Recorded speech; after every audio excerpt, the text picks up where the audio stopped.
Bonjour, c'est Ursule encore. On est le 10 février 2023. Alors, je viens sur la trompette aujourd'hui encore et je viens proclamer le retour de notre Seigneur Jésus-Christ. Soyons tous bénis, soyons remplis de sa joie. Alléluia. Amen. Merci Seigneur. Alors, je viens apporter un message que le Seigneur m'a donné le 5 février. Ça fait 5 jours. Et après cela, il m'a donné la porte de la grâce est fermée.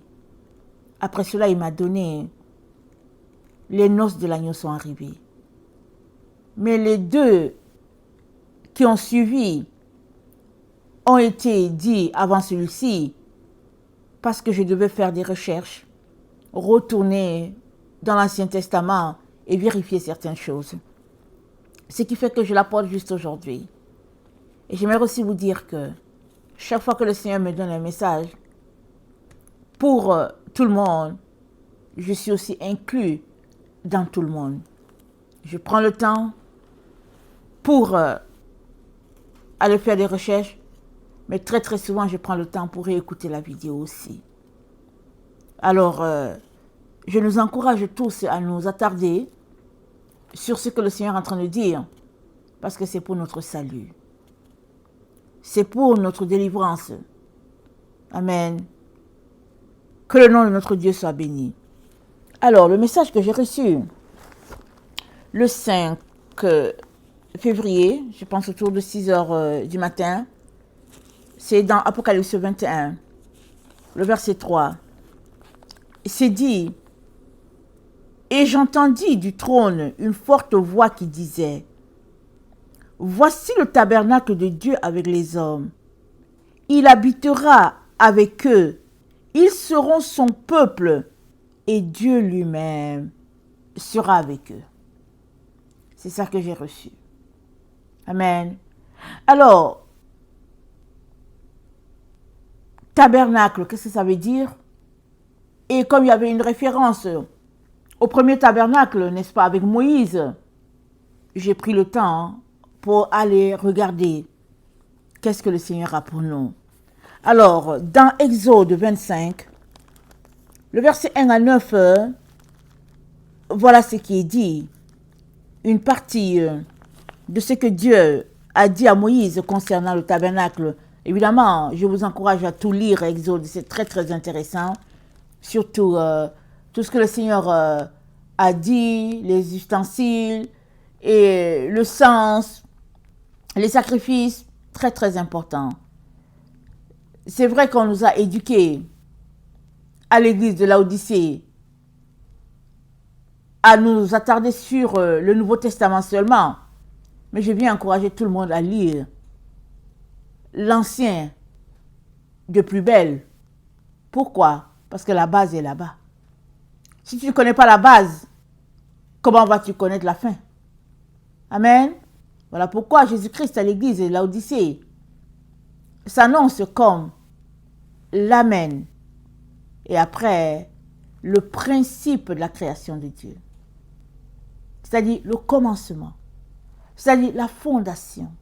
Et pour avoir la fondation, il faut retourner au début. Donc, le Seigneur nous dit dans Apocalypse 21, le verset 3, il dit que le tabernacle de Dieu est avec les hommes. Et pourtant, pour comprendre la phrase, nous sommes appelés à retourner à Exode. Alors, Exode 25, le verset 1, je vais lire jusqu'à 9.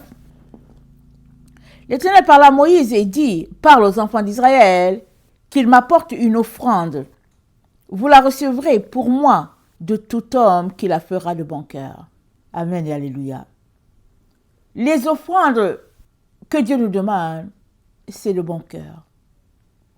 Si tu te sens forcé à donner quelque chose à Dieu, laisse tomber. Amen. Laisse tomber. Si tu te sens forcé à donner quelque chose à une personne, laisse tomber. Parce que ce qui est agréable à Dieu, c'est ce qui est de bon cœur. C'est ce qui est avec joie. Dieu aime cela. La Bible nous dit, il y a plus de joie à donner qu'à recevoir.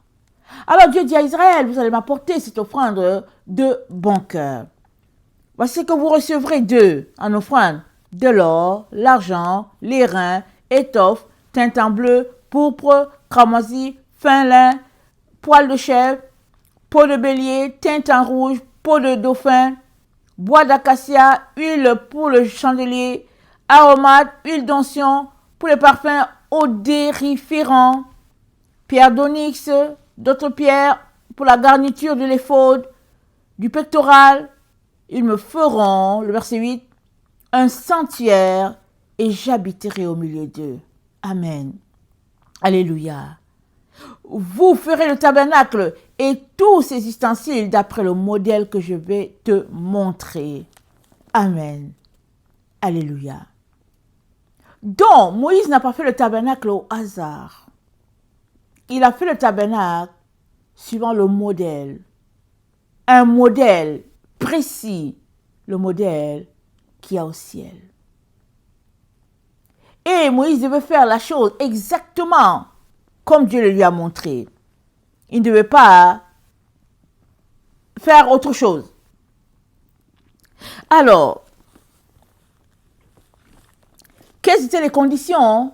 C'était que l'offrande soit de bon cœur. Et les raisons, ou bien la raison principale, c'était que Dieu a choisi d'habiter au milieu d'eux. Amen. Et l'autre condition qui était là, c'est que c'était selon un modèle précis. Voilà les consignes que Dieu a données à Moïse. Et, excusez-moi, je tourne ma page. Dans Hébreux 9, c'est l'apôtre Paul qui donne un peu les détails là-dessus. Dans Hébreux 9, l'apôtre Paul dit, et je vais commencer à lire au verset 8, parce que du verset 1 jusqu'à 7, il décrit le tabernacle. Amen. On va lire au verset 8, mais j'encourage tout un chacun à lire tout le chapitre 9. Amen. Excusez-moi.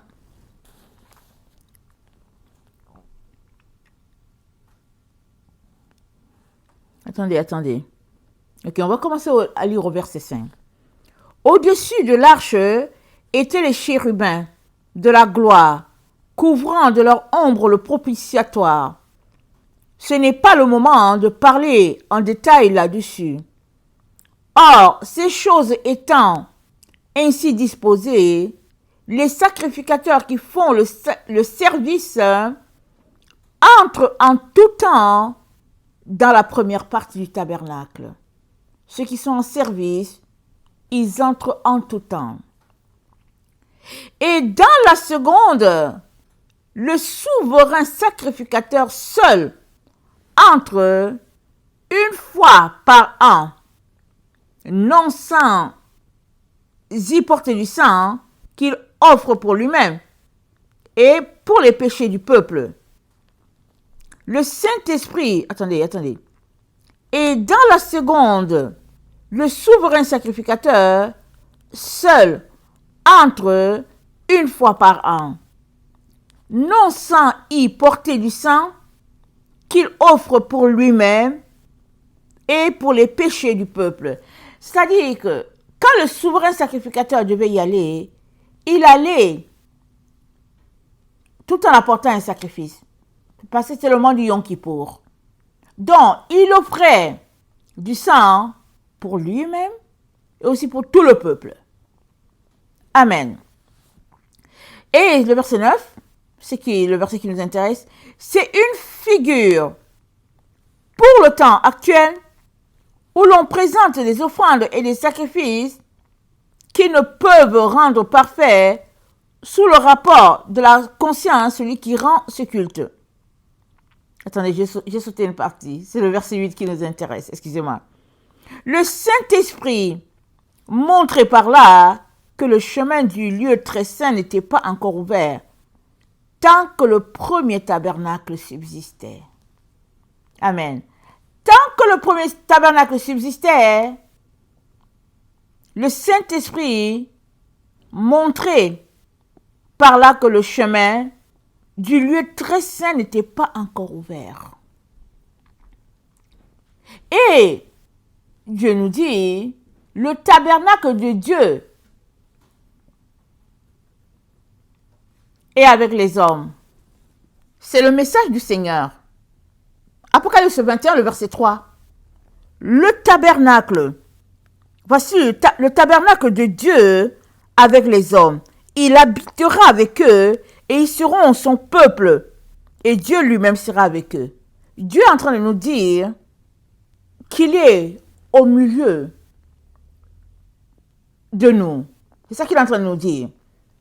Et Hébreux 9, le verset 8 nous dit, le Saint-Esprit montrait par là que le chemin du lieu très saint n'était pas encore ouvert tant que le premier tabernacle subsistait.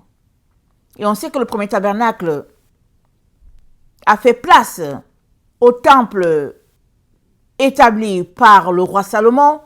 Et on sait comment la gloire de Dieu est descendue. Amen. Et on sait que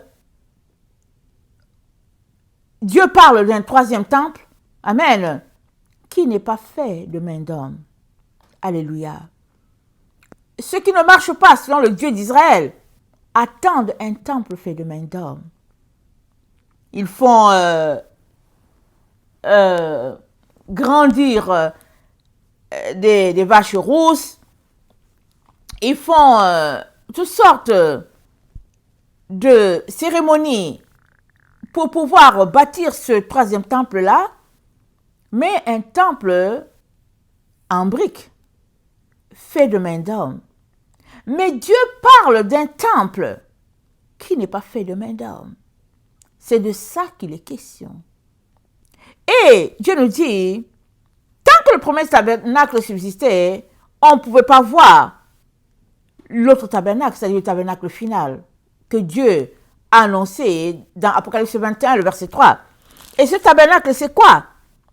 Le verset 1 d'Apocalypse 21 dit, « Je vis un nouveau ciel et une nouvelle terre, car le premier ciel et la première terre avaient disparu, et la mer n'était plus. Et je vis descendre du ciel, d'auprès de Dieu, la ville sainte, la nouvelle Jérusalem, préparée comme une épouse qui s'est parée pour son époux. » Donc, la nouvelle Jérusalem a tout à voir avec le tabernacle final. Et c'est dit, c'est pas fait de main d'homme. Continuons. Alors, le verset 9, c'est une figure pour le temps actuel où l'on présente des offrandes et des sacrifices qui ne peuvent rendre parfait sous le rapport de la conscience celui qui rend ce culte. Et qui, avec les aliments, les boissons, les diverses ablutions, étaient des ordonnances charnelles, imposées seulement jusqu'à une époque de réformation. Mais Christ est venu, comme souverain sacrificateur des biens à venir, il a traversé le tabernacle le plus grand et plus parfait qui n'est pas construit de main d'homme, c'est-à-dire qui n'est pas de cette création.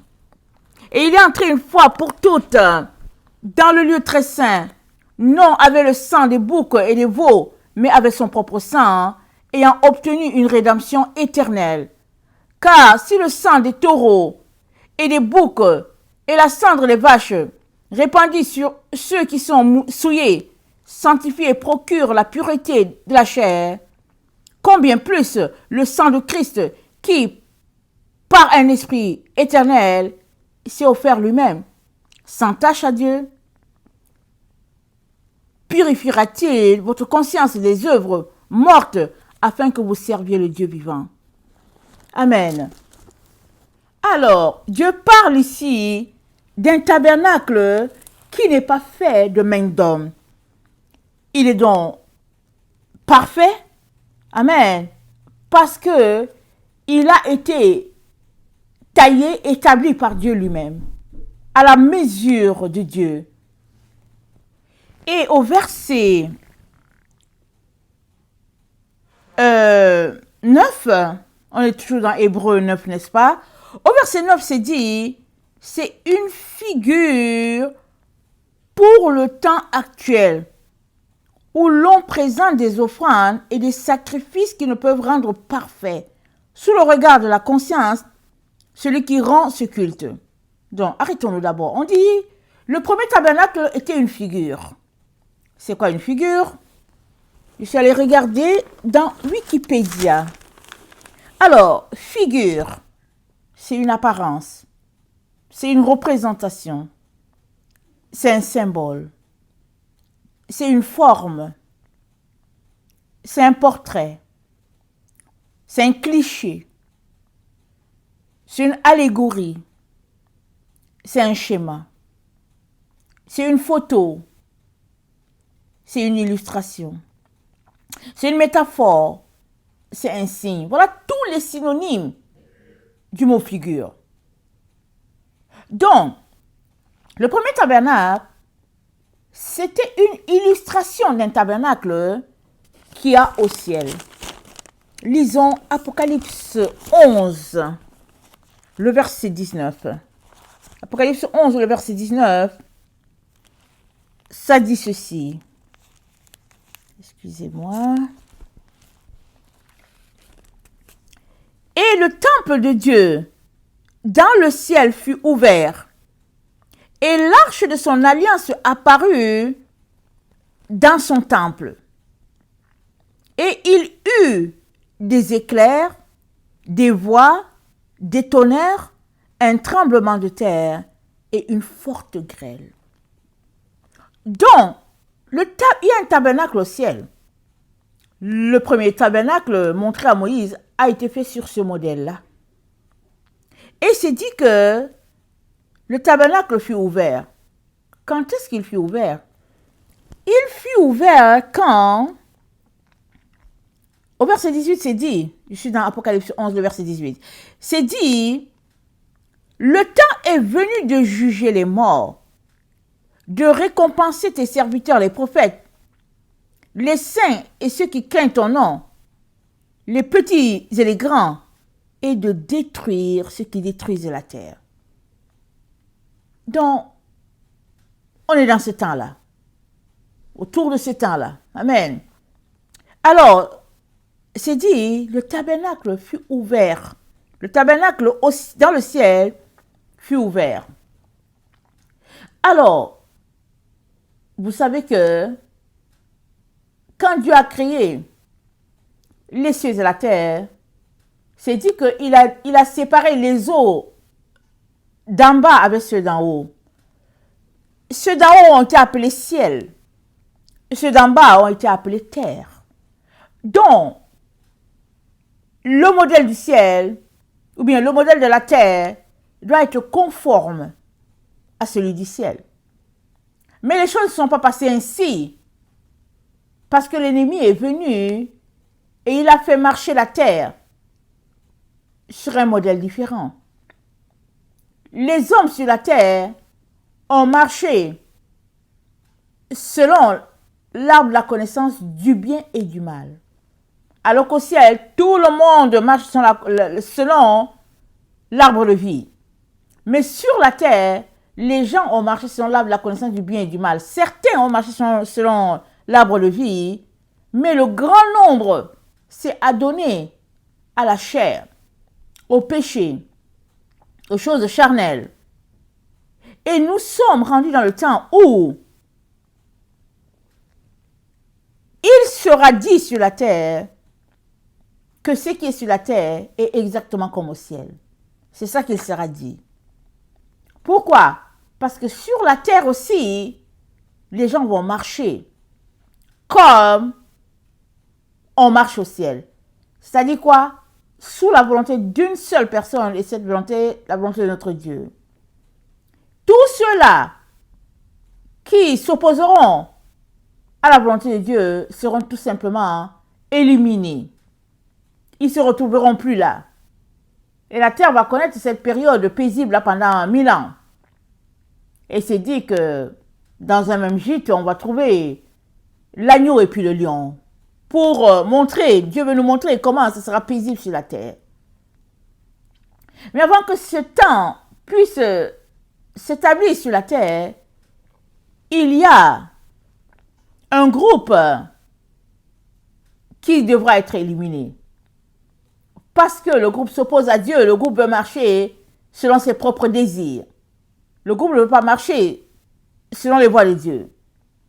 Et c'est dit que le temple dans le ciel a été ouvert et c'était le temps de juger les prophètes, les saints, ceux qui craignent Dieu, petits et grands, et de détruire ceux qui détruisent la terre. Et cette partie-ci, c'est-à-dire Apocalypse 11, le verset 18, ça correspond à Daniel 8, le verset 23. Parce que c'est dit ici, à la fin de leur domination, lorsque les pécheurs seront consumés, il s'élèvera un roi impudent et artificieux, et sa puissance s'accroîtra, mais non par sa propre force. Il fera d'incroyables ravages, il réussira dans ses entreprises, il détruira les puissants et le peuple des saints. Alors, à la fin de leur domination, donc il y a une période, il y a un temps marqué où les pécheurs, ceux qui s'opposent à Dieu, seront détruits. Il vient ce temps-là, Dieu sait quel jour exactement. Entre-temps, il nous dit que le tabernacle de Dieu est avec les hommes. C'est ça qu'il nous dit. Il veut qu'on connaisse cette information-là. Et le tabernacle de Dieu étant avec les hommes, on a ici la preuve que sur la terre, la vie sera comme au ciel.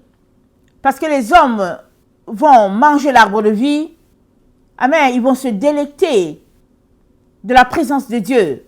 Parce que c'est dit que dans la Nouvelle Jérusalem, il n'y aura pas de soleil, il n'y aura pas de lune, mais que c'est l'agneau qui va les éclairer avec l'Éternel. Et l'agneau va les éclairer comment? Par la loi de Dieu. Donc l'Éternel va les éclairer et puis l'agneau qui est au milieu du trône va les paître. Comment? Par la loi de Dieu. Amen. Ils vont marcher par la loi parce que la loi de Dieu c'est notre lumière, n'est-ce pas? La Bible dit quoi? Ta parole est une lampe à mes pieds, une lumière sur mon sentier. On ne peut pas marcher sur cette terre en tant qu'enfant de Dieu et laisser de côté la parole de Dieu. La parole de Dieu, c'est notre pain, c'est notre vie, c'est tout ce que nous avons. Nous sommes appelés à nous délecter de la parole de Dieu. C'est notre lumière, c'est notre phare. C'est la parole qui éclaire notre conscience, qui fait que nous connaissons des choses qui nous sont révélées. C'est la parole de Dieu qui fait cela. Amen. Alors, on retourne à Hébreux 9, le verset 9. C'est dit, c'est une figure pour le temps actuel où l'on présente des offrandes dont on a vu, c'est une figure, c'est-à-dire, comment dire ça? On a vu, c'est une illustration, un portrait, une photo, un schéma. En tout cas, dans le premier tabernacle, c'était une figure. C'était juste un reflet de ce qui est en réalité. Parce que le vrai que Dieu a voulu sur la terre, c'est un tabernacle qui n'est pas fait de main d'homme. Il est fait des mains divines. Alléluia. Alors, dans Baruch 3, le Seigneur nous parle de ce tabernacle. Là, j'ai trouvé une référence à ce tabernacle. Ça m'a fait du bien. On n'a pas le livre de Baruch. Baruch, c'était le secrétaire de Jérémie. On n'a pas le livre Baruch, mais on le trouve en ligne, n'est-ce pas? Vous pouvez taper Baruch, PDF, vous allez la voir. Alors, dans Baruch 3, le verset 32, il est dit, mais celui qui sait toutes choses la connaît. Il connaît quoi? Le chemin. Hein? Attendez, il faut que je vous refais. Ok. La question c'est, Où se trouve le chemin de la sagesse? Où se trouve la sagesse? C'est ça la question. Et il dit, mais celui qui sait toutes choses, sait où est le chemin de la sagesse. Donc, c'est dit, je suis au verset 32 de Baruch 3, il a découverte par son intelligence. Il a appareillé la terre pour l'éternité. Puis il a peuplé de quadrupèdes. Il envoie la lumière et elle chemine. Il l'a appelée et elle lui obéit en frémissant. Les étoiles ont brillé en leur veille et se sont réjouies. Il les a appelées et elles ont répondu, nous voici. Elles ont brillé avec allégresse pour leur Créateur. C'est lui notre Dieu. Et on n'en comptera pas d'autre que lui. Amen. Il a découvert tout le chemin qui mène à la science. Il l'a indiqué à Jacob, son serviteur, et à Israël, son bien-aimé. Après cela, on l'a vit sur la terre, et elle a vécu parmi les hommes. La sagesse, c'est le livre des commandements de Dieu. C'est la loi qui existe pour toujours.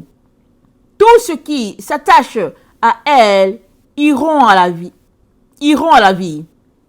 Mais ceux qui l'abandonnent mourront. Donc, Baruch nous dit, la sagesse, c'est le livre des commandements de Dieu. Et on la vit sur terre. Elle a vécu parmi les hommes. Vivre parmi les hommes. Qu'est-ce que Dieu a dit? Il dit, je veux vivre parmi eux, c'est ça qu'il a dit. Retournons lire ce qu'il a dit dans Exode 25. Quand il a donné les consignes à Moïse sur les ustensiles qu'il fallait apporter, il a dit à Moïse, le verset 8, « Ils me feront un sanctuaire et j'habiterai au milieu d'eux. Vous ferez le tabernacle et tous ses ustensiles d'après le modèle que je vais te montrer. Donc, ils me feront un sanctuaire et j'habiterai au milieu d'eux. » C'est quoi le sanctuaire? Allons-y, regardez. Qu'est-ce que Wikipédia nous dit sur le mot sanctuaire? Alors, sanctuaire, c'est dit, c'est le lieu le plus saint d'un temple. C'est le lieu sacré qu'on ne doit pas violer. Amen. Exemple, la Vierge Marie a été un sanctuaire sur cette terre et aussi est un sanctuaire. Elle était pure. Tout son être était une offrande à Dieu. Et pour habiter sur cette terre, Dieu est venu, il s'est choisi un endroit saint et il a logé dans le sein de Marie. Parce que ce n'était plus un sanctuaire d'objets, d'ustensiles, de choses qu'on peut toucher. Non, non, non. C'était une personne saine, pure, et il est venu par là. Dans le sanctuaire, c'est un endroit sacré où la loi de Dieu est, les préceptes de Dieu, les commandements, tout est respecté, la présence de Dieu est là, la lumière de Dieu, c'est un endroit pur. Dans Ésaïe 52, quand Dieu parle à Israël, il dit à Israël, réveille-toi, réveille-toi, revêt ta parure, Sion, revêt tes habits de fête, Jérusalem, ville sainte, car il n'entrera plus chez toi ni incirconcis, ni impur. Secoue la poussière, lève-toi, mets-toi sur ton séant. Jérusalem, détache les liens de ton cou, captive fille de Sion, car ainsi parle l'Éternel. Donc, Dieu dit à Jérusalem, à Sion, il n'entrera plus chez toi rien d'incirconcis, rien d'impur. Un sanctuaire est pur. Il n'y a rien de souillé. Alors, quand Israël se souillait, Dieu se retirait. Et quand l'ennemi était adoré, amen, les Baals et puis les Astartés, le Dieu d'Israël n'était pas là. Parce que c'est un Dieu saint, c'est un Dieu pur, c'est un Dieu de gloire. Il a dit qu'il va venir habiter au milieu de ses enfants, de son peuple. Mais il n'a pas dit qu'il va habiter dans la saleté. Alors, dans Ézéchiel 37, amen, quand il parle au prophète Ézéchiel, au verset 26, il dit, « Je têterai avec eux une alliance de paix, et il y aura une alliance éternelle avec eux. Je les établirai, je les multiplierai, et je placerai mon sanctuaire au milieu d'eux pour toujours. Ma demeure sera parmi eux, je serai leur Dieu, et ils seront mon peuple. Et les nations sauront que je suis l'Éternel qui sanctifie Israël, lorsque mon sanctuaire sera pour toujours au milieu d'eux. » Amen. Donc notre Seigneur est venu. Il a traversé, amen, les lieux saints, et il est venu. Et c'était avec son propre sang, afin de purifier tout ce qui a été fait des mains d'hommes. Mais à l'origine, au début, en partant, il a dit qu'il m'apporte des offrandes volontairement. Tout cela pour dire que toi et moi sommes les sanctuaires de Dieu. Paul nous dit dans 1 Corinthiens 3, le verset 16, « Ne sais-tu pas, tu es le temple du Saint-Esprit. Tu es un temple. Je suis un temple. Et en toi, ton cœur, c'est le sanctuaire, c'est l'endroit où Dieu demeure. Ton esprit, c'est là que Dieu demeure. Ça doit être saint. Ça doit être pur. C'est pourquoi Dieu n'accepte pas les films, les comédies, les livres que tu lis. Qu'est-ce que tu as en toi de souillé? Dieu veut que ça ne soit plus là. Parce que tu es un sanctuaire pour Dieu. Tu es le temple du Saint-Esprit. Le Saint-Esprit habite en toi. Amen et alléluia. Alors, le sanctuaire, c'est une demeure de sainteté.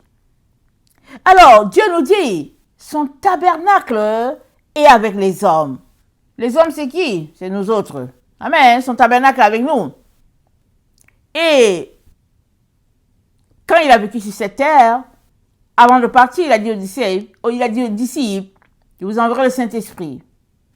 Il ne parlera pas de moi. Il ne parlera pas de lui. Pardon, excusez-moi le lapsus. Il ne parlera pas de lui, mais il parlera de moi. Il prendra ce qui est à moi et il vous l'annoncera. Il prendra ce qui est au Père et il vous l'annoncera.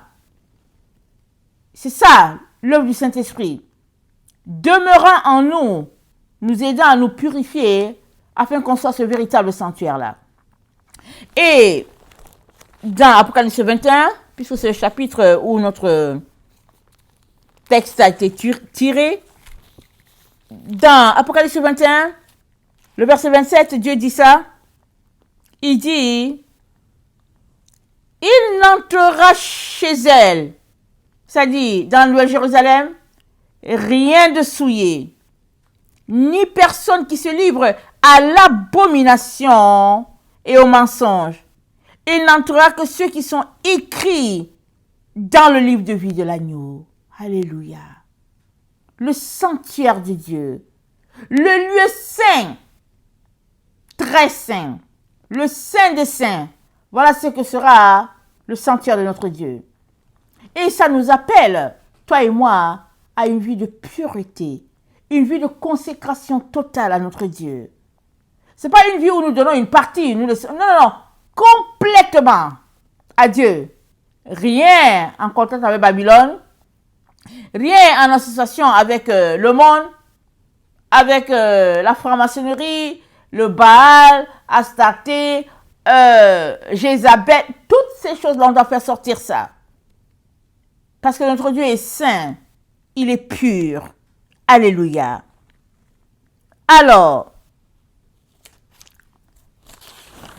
excusez-moi, je continue de regarder dans mon cahier, n'est-ce pas? Alors, le premier sanctuaire, comme c'est dit, c'était une habitation provisoire.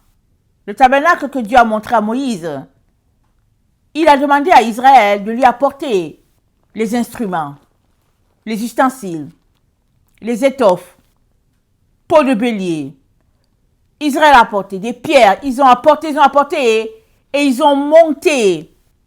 Amen. Cette tente-là en l'honneur de l'Éternel des armées. Et Israël voyait la lumière, la nuée dans la journée.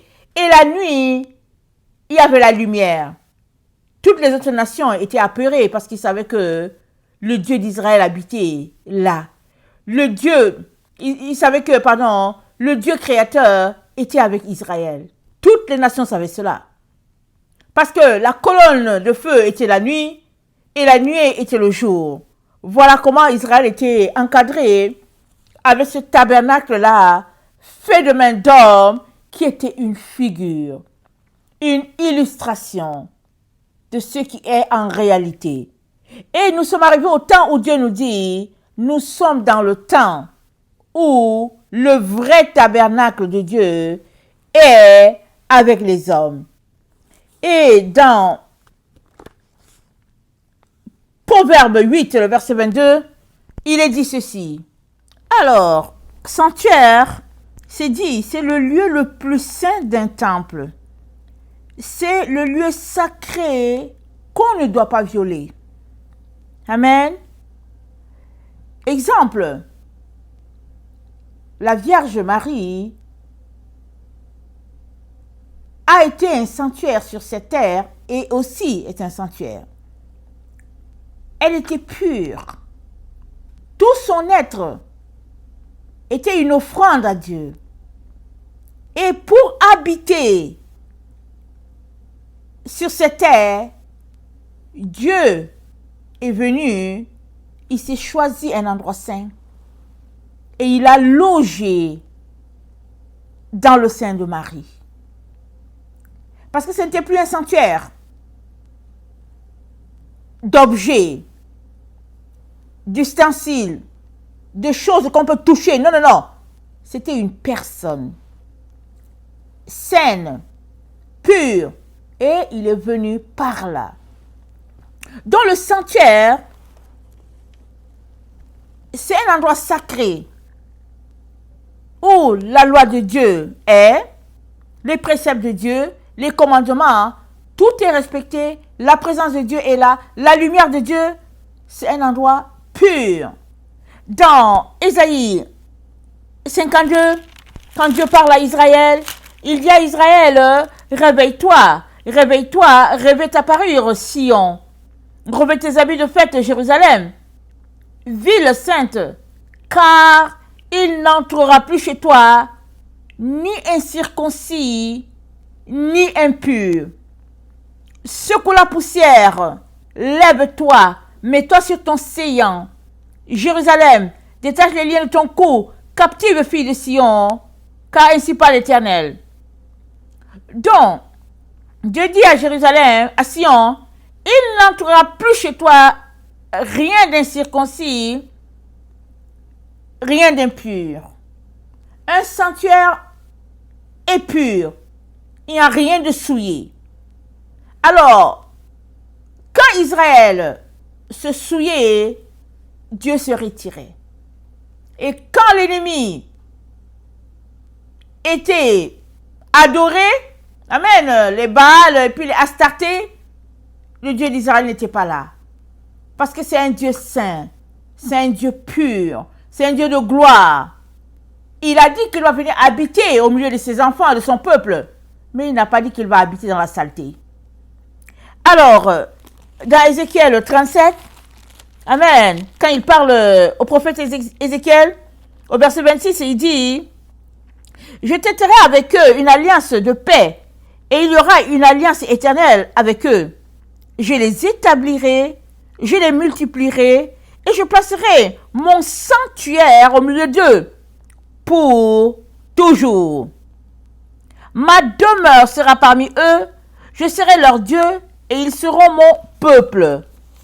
Et les nations sauront que je suis l'Éternel qui sanctifie Israël, lorsque mon sanctuaire sera pour toujours au milieu d'eux. Amen. Donc notre Seigneur est venu. Il a traversé, amen, les lieux saints et il est venu. Et c'était avec son propre sang afin de purifier tout ce qui a été fait des mains d'hommes. Mais à l'origine, au début, en partant, il a dit qu'il m'apporte des offrandes volontairement. Tout cela pour dire que toi et moi sommes les sanctuaires de Dieu. Paul nous dit dans 1 Corinthiens 3, le verset 16, « Ne sais-tu pas, tu es le temple du Saint-Esprit. Tu es un temple. Je suis un temple. Et en toi, ton cœur, c'est le sanctuaire, c'est l'endroit où Dieu demeure. Ton esprit, c'est là que Dieu demeure. Ça doit être saint. Ça doit être pur. C'est pourquoi Dieu n'accepte pas les films, les comédies, les livres que tu lis. Qu'est-ce que tu as en toi de souillé? Dieu veut que ça ne soit plus là. Parce que tu es un sanctuaire pour Dieu. Tu es le temple du Saint-Esprit. Le Saint-Esprit habite en toi. Amen et alléluia. Alors, le sanctuaire, c'est une demeure de sainteté. Alors, Dieu nous dit, son tabernacle est avec les hommes. Les hommes, c'est qui? C'est nous autres. Amen. Son tabernacle est avec nous. Et quand il a vécu sur cette terre, avant de partir, il a dit aux disciples, je vous enverrai le Saint-Esprit. Il ne parlera pas de moi. Il ne parlera pas de lui. Pardon, excusez-moi le lapsus. Il ne parlera pas de lui, mais il parlera de moi. Il prendra ce qui est à moi et il vous l'annoncera. Il prendra ce qui est au Père et il vous l'annoncera. C'est ça, l'œuvre du Saint-Esprit. Demeurant en nous, nous aidant à nous purifier afin qu'on soit ce véritable sanctuaire-là.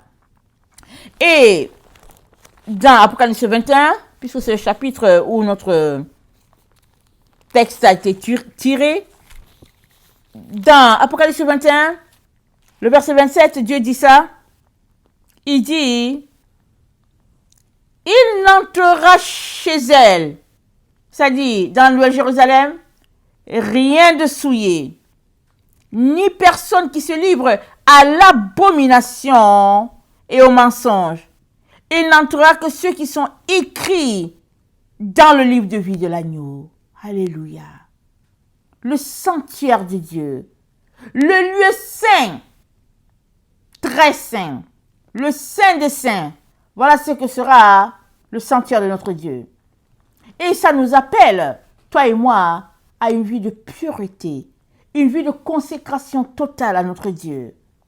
Ce n'est pas une vie où nous donnons une partie, non, complètement à Dieu. Rien en contact avec Babylone, rien en association avec le monde, avec la franc-maçonnerie, le Baal, Astarté, Jézabel, toutes ces choses-là, on doit faire sortir ça. Parce que notre Dieu est saint, il est pur. Alléluia. Alors, excusez-moi, je continue de regarder dans mon cahier, n'est-ce pas? Alors, le premier sanctuaire, comme c'est dit, c'était une habitation provisoire. Le tabernacle que Dieu a montré à Moïse, il a demandé à Israël de lui apporter les instruments, les ustensiles, les étoffes, peau de bélier. Israël a apporté des pierres, ils ont apporté, et ils ont monté. Amen. Cette tente-là en l'honneur de l'Éternel des armées. Et Israël voyait la lumière, la nuée dans la journée. Et la nuit, il y avait la lumière. Toutes les autres nations étaient apeurées parce qu'ils savaient que le Dieu d'Israël habitait là. Le Dieu, il savait que, pardon, le Dieu créateur était avec Israël. Toutes les nations savaient cela. Parce que la colonne de feu était la nuit et la nuée était le jour. Voilà comment Israël était encadré avec ce tabernacle-là, fait de main d'homme, qui était une figure, une illustration de ce qui est en réalité.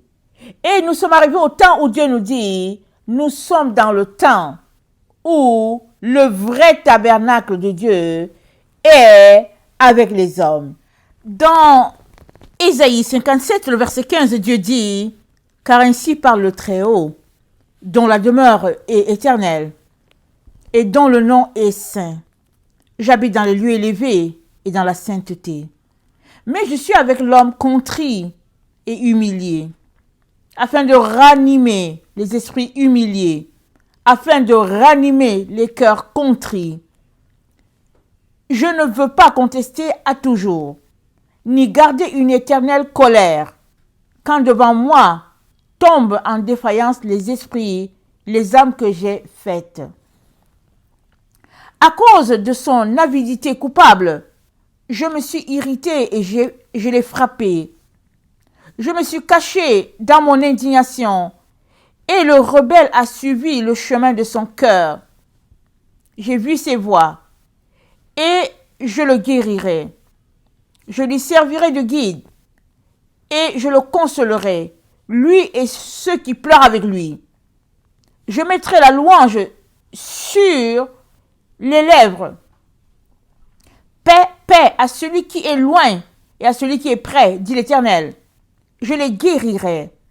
Mais les méchants sont comme la mer agitée, qui ne peut se calmer, et dont les eaux soulèvent la vase et le limon.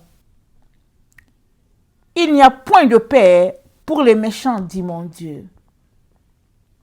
Donc, Dieu est en train de dire quoi? Il dit qu'il habitera avec l'homme. Je ferai ma demeure au milieu d'eux. Je ferai mon sanctuaire au milieu d'eux. Et quelles sont les conditions? Il dit, j'habite dans les lieux élevés et dans la sainteté, mais je suis avec l'homme contrit et humilié, afin de ranimer les esprits humiliés, afin de ranimer les esprits contrits. Voilà avec qui Dieu est. Si tu sais t'humilier, si tu sais venir devant Dieu, reconnaître ton péché, si tu sais venir pleurer, dépendre de lui, Dieu est avec toi et son sanctuaire au milieu de toi. Amen. Alléluia. Examine-toi. La Bible dit, Dieu résiste aux orgueilleux, mais il fait grâce aux humbles. T'es-tu humilié? Sais-tu comment t'humilier? Il est temps que tu reconnaisses ta grandeur. Amen. Qui n'est au fait, n'est qu'une barrière pour que Dieu te touche. Dieu est avec le cœur brisé et contrit. C'est là qu'il est.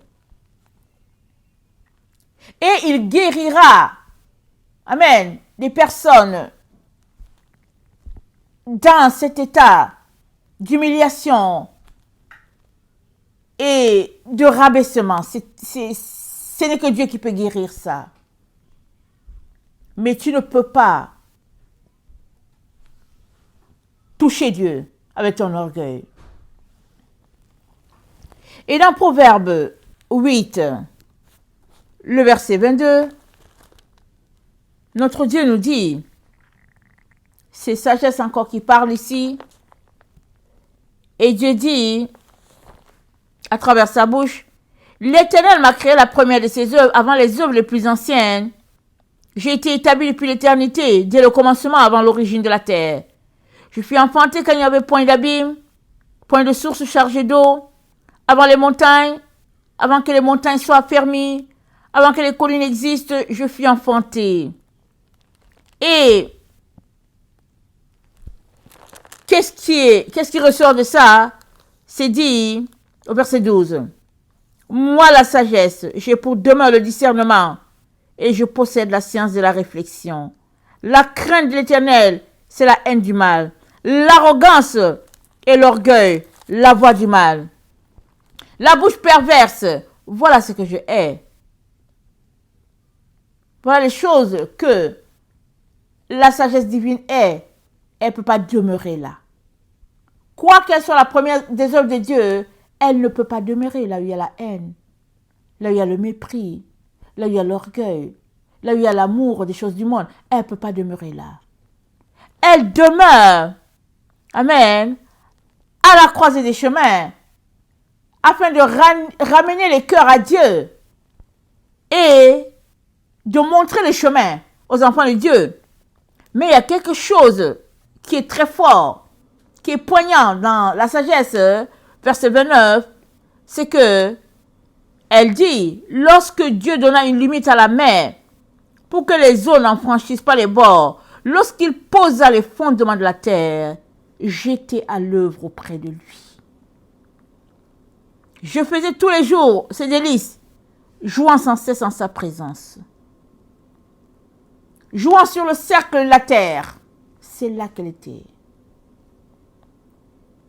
Trouvant mon bonheur parmi les fils de l'homme. Voilà.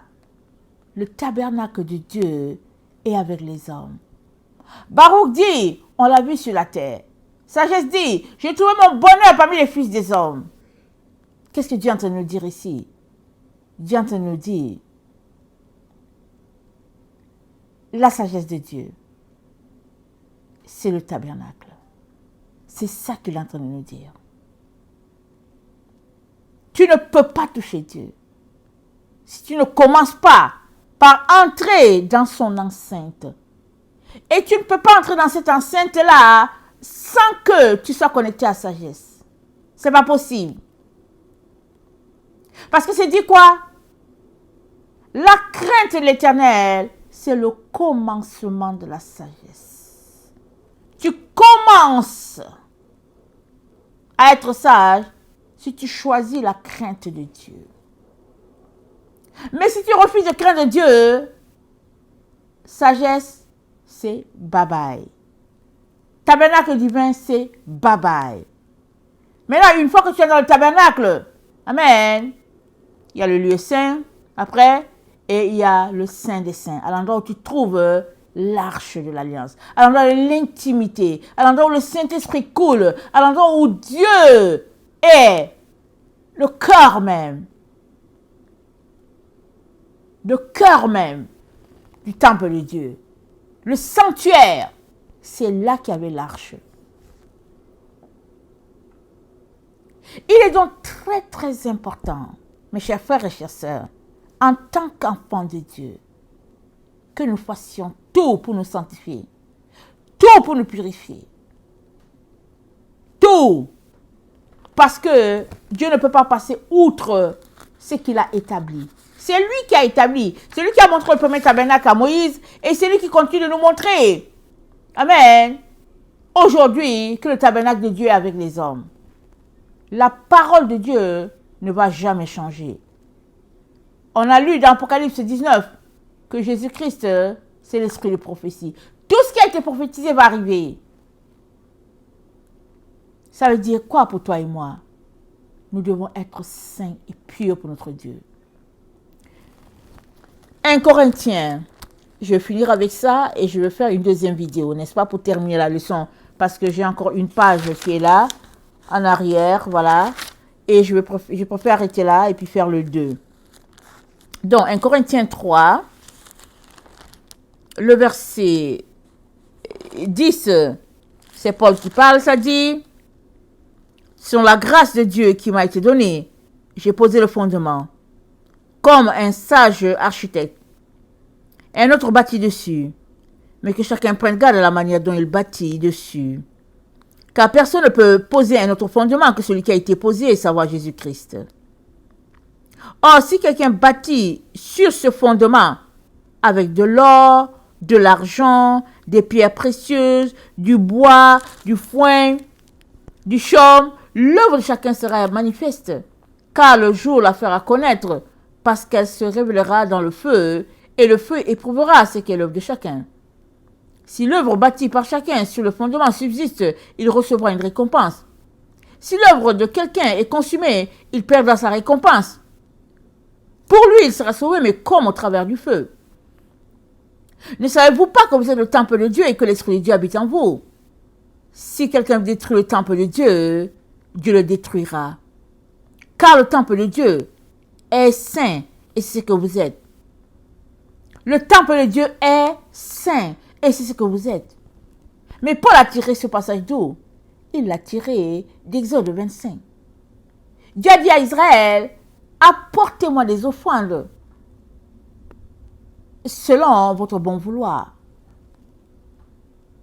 Alors, Israël a apporté les offrandes, des pierres précieuses, des peaux de mouton, des aromates. Israël a apporté pour construire le tabernacle. Et maintenant, Paul dit, l'œuvre de chacun sera éprouvée.